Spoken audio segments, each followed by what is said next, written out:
Je vous salue au nom de Jésus-Christ. Bienvenue sur ma chaîne Charité Divine. Je m'appelle Maman Marie. Dans cette vidéo d'aujourd'hui, je vais vous parler de la puberté.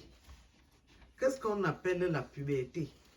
La puberté, c'est la jeunesse, tout simplement. Je vous demande de m'écouter jusqu'à la fin pour comprendre de quoi je parle exactement.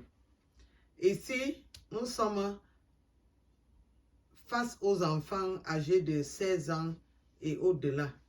Ces enfants entrent dans leur période de puberté ou de jeunesse, si on peut dire cela comme ça. Nous avons donc de grandes personnes, hommes et femmes, devant nous. Et nous devons les respecter et les considérer comme nos frères et sœurs, pas comme nos enfants encore. Parce qu'ils peuvent déjà assumer certaines responsabilités. Il y a un adage qui dit chez nous que, je cite, « La puberté est une blessure de la tête des jeunes ou des adolescents. » Fin de citation. La puberté peut amener certains enfants à avoir des comportements bizarres. Ils peuvent devenir arrogants, irrespectueux, désobéissants, refusant même d'aller à l'école, mais plutôt à se promener ou à boire l'alcool par exemple, à prendre les drogues ou à flirter avec les petites filles ou les petits garçons au quartier. On ne sait pas exactement ce qui amène les jeunes enfants à se comporter de la sorte.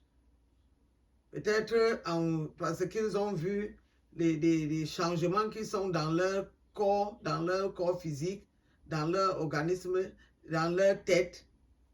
C'est ça qui les amène à voir qu'ils sont déjà des personnes et ils sont permis de faire certaines choses.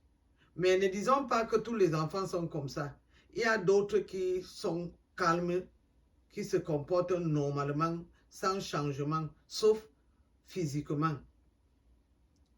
Que tu peux voir que non, ça c'est déjà une grande fille ou ça c'est déjà un grand garçon. Dans ce cas, les parents doivent doubler d'efforts. Les moments de conversation, toujours avec patience et douceur. Il est souvent préférable de demander leur avis dans les situations et les problèmes qui les concernent, comme l'habillement, l'établissement scolaire où ils veulent fréquenter, les fournitures scolaires et à la rigueur, les responsabiliser en leur laissant faire leurs propres achats pour payer leurs frais de scolarité ou avoir leur chambre individuelle, leur argent de poche par exemple. Mais le parent reste le parent. Il a toujours son mot à dire, soit pour améliorer la situation, soit pour la corriger, parce qu'il a déjà acquis beaucoup d'expérience dans la vie et a déjà vu et élevé toute qualité d'enfant. Et il peut mieux orienter son enfant. C'est pour cette raison que nous devons causer avec nos enfants qui sont déjà à cet âge-là. Nous devons causer avec eux pour savoir ce qu'ils pensent dans leur tête, leurs désirs, leurs besoins ou leurs difficultés s'ils en ont et donner des conseils. Car en tant qu'adolescents, en tant que jeunes, ils ignorent encore beaucoup de choses de la vie. Nous devons expliquer aux enfants et leur exhorter avec la prière, car Dieu accompagne toujours toutes choses et il peut les améliorer positivement. Nous devons faire comprendre à nos enfants qu'il est très important de faire l'école, avoir ses diplômes ou apprendre des métiers. Ils ne doivent pas gâter leur vie parce que ils ont déjà des idées de jeunes garçons ou de jeunes filles dans la tête. Ces grandes personnes, parce qu'ils sont déjà grands, ils les appellent comme ça, peuvent aussi nous donner des conseils. N'hésitons pas à les appeler à la réunion de famille, par exemple, concernant les prises de décision pour l'achat d'une maison ou d'une voiture ou pour la dot d'une fille de la famille, pourquoi pas. Les enfants qui ont atteint la puberté ont toujours tendance à s'approcher du sexe opposé. Nous, en tant que parents, nous devons expliquer à nos enfants que à leur âge, un garçon peut déjà donner la grossesse à une fille et une fille de cet âge peut déjà concevoir un bébé et l'accoucher. Et qu'il y a trop de maladies sexuellement transmissibles dehors. Donc, ils doivent faire très attention.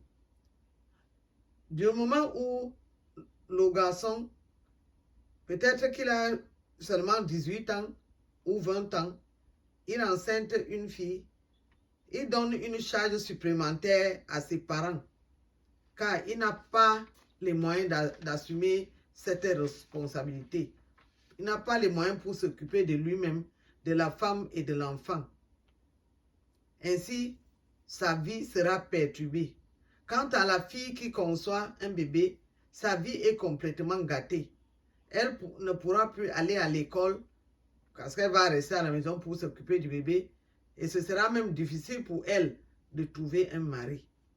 Je me souviens que lorsque j'étais jeune fille, je courais souvent en route comme une folle quand je constatais qu'un garçon voulait me déranger et qu'il était en train de me suivre. Lorsqu'il me voyait courir, lui-même se décourageait et retournait dans sa maison. Les gens se moquaient de moi.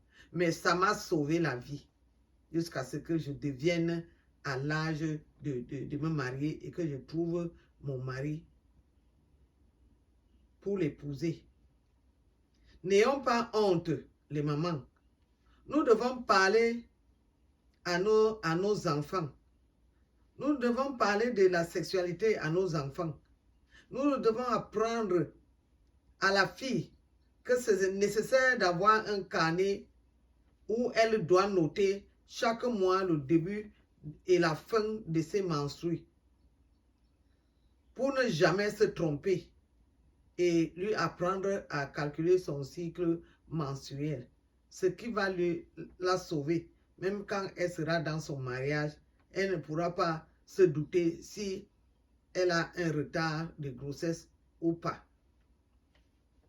Les menstrues montrent que la fille est déjà à l'âge de porter une grossesse et d'accoucher. Alors, les filles, faites attention. Ne vous approchez pas des garçons. C'est très dangereux. Prions Dieu. Montrons aux enfants qu'ils doivent prier Dieu pour les aider afin que cette période qui est critique, la période de puberté qui est critique pour les jeunes enfants, ne puisse pas les emporter. J'ai l'habitude de dire à mes filles que, et je profite aussi à travers cette vidéo pour dire à toutes les filles que les hommes sont trop malins.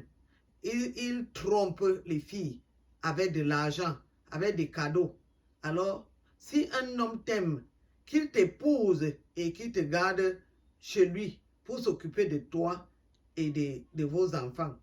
Ce n'est pas celui qui dit « je t'aime chérie, allons prendre un pot, allons nous amuser ». Celui-là vient pour te tromper. C'est ce que j'ai l'habitude de dire à mes filles. Et je le dis encore aujourd'hui à toutes les filles du monde entier qu'elles doivent se méfier des hommes qui viennent les tromper. Parce que quand ils te trompent, dès que tu conçois, ils s'enfuient, ils ne te reconnaissent même plus. Et toi, tu restes souffrir avec l'enfant et tes parents. Alors, mes chers enfants, méfions-nous. La puberté est comme une blessure à la tête des jeunes. Mes chers amis, nous sommes à la fin de cette vidéo. Je vous remercie de l'avoir suivi jusqu'à la fin. Si la vidéo vous a plu, n'oubliez pas de liker et de partager et de vous abonner à ma chaîne pour m'encourager. Soyez bénis. Bye bye.